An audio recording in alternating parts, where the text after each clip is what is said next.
there has never been an initiative amongst Black people to establish businesses, because there was simply never an opportunity to be taught how to run these businesses beyond the infrastructure and the economic standards which America has created. There has never been an instance to establish the importance of actually writing formal literature. And as we have seen in the music industry, for example, we know that Black people are very capable of producing words, lyricism, to the level of poets. I'm just wondering, what is it going to take to get these Black people to divert these talents away from promoting substance,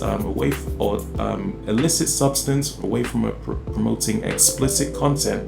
and rather diverting that use of knowledge towards actually teaching and educating the Black masses and investing the Black masses. And I think this is where the problem lies, because Black people were never actually taught to invest in the Black people. I don't think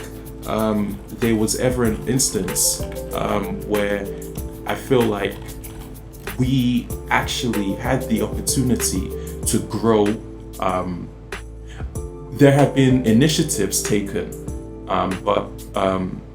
those initiatives have been either colonized by whites or taken down by whites through schools, through communities, through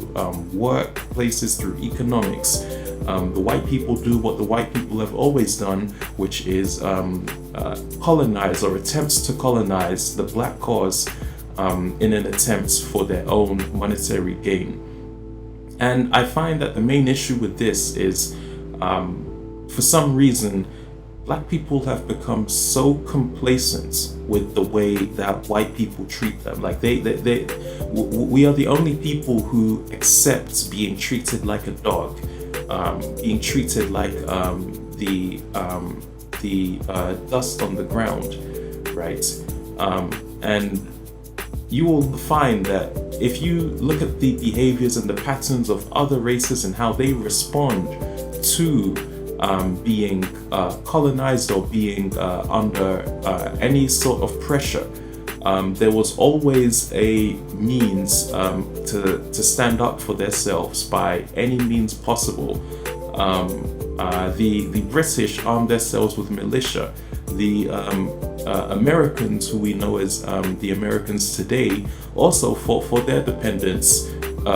against the British, against the European colonizers, by arming themselves with militia. It's interesting when you ask yourself, so why is it culturally and constitutionally acceptable for white people to own hunting licenses, for white people to own any form of carry, which I'm going to use to keep the terms very grounded? How come white people are permitted, but when a Black man is seen within any proximity or any thought or consideration of the same kind of defense that the white people have been using and teach through the Constitution to use and the rights to bear, that Black man is usually taken into incarceration, and that Black man is told that he is a threat and a criminal, when I actually have no recollection of any Black man who walks into a white community and causes any acts of aggression or violence. The Black man is more intelligent than you think to know that his odds, being 1 to about millions, considers himself critically outnumbered, especially with the levels that white communities go through to isolate and to alienate these Black people. But we were never taught how to defend ourselves, and this is the problem that I feel constantly lies within the community. At no point am I telling black people, and never, I can assure you, have I encouraged, or within my community will I ever encourage black people to go out there and start being violent as the whites have done to our community. I am simply telling black people that we have the rights to stand up for ourselves, defend our families, and defend our cause by any possible procedure,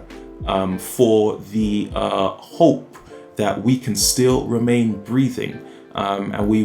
can prevent the brutality from the system, and the brutality or the hostility from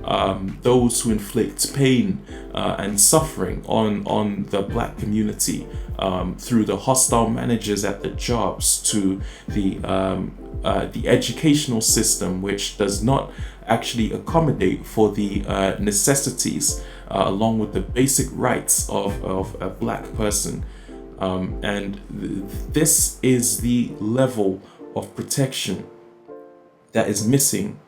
with the black community. And I don't even know how to tell you how many times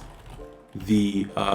absence of this protection has led to many catastrophic events, and will continue to do so for as long as we neglect the fact that just as the white people have